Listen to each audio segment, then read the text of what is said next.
মনে আছে সিরিয়ার সেই 3 বছরের ছেলেটির কথা?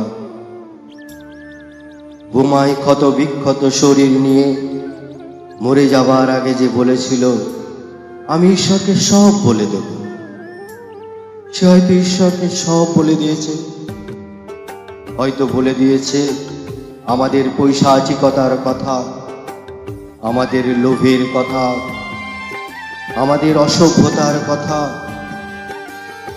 আমাদের নির্যাতনের কথা। আমরা মানুষ মেরেছি হাজারে হাজার, আমরা একে অপরকে ধ্বংস করার জন্য মারণাস্ত্র বানিয়েছি লক্ষ কোটি। মানুষে মানুষে বিভেদ বাড়ানোর জন্য তৈরি করেছি নানা গোপন অস্ত্র। সে হয়তো ঈশ্বরকে সব বলে দিয়েছে, সে হয়তো ঈশ্বরকে সব বলে দিয়েছে।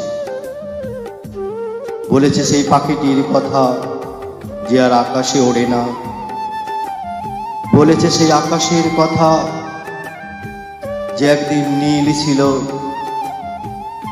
বলেছে সেই বাতাসের কথা যে একদিন নির্মল ছিল, বলেছে সেই পৃথিবীর কথা যে একদিন সবার ছিল।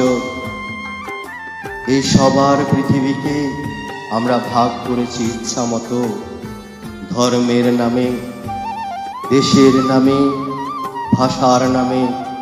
মানুষকে দূরে সরিয়েছি চামড়ার রং দিয়ে, গণতন্ত্রের নাম দিয়ে।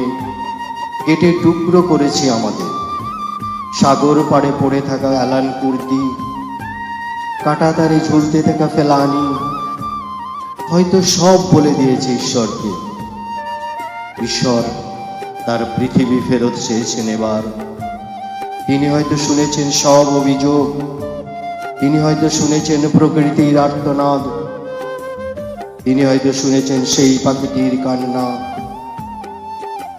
একদিন হয়তো সব ঠিক হবে, কিন্তু আমরা কি সত্যি মানুষ হব?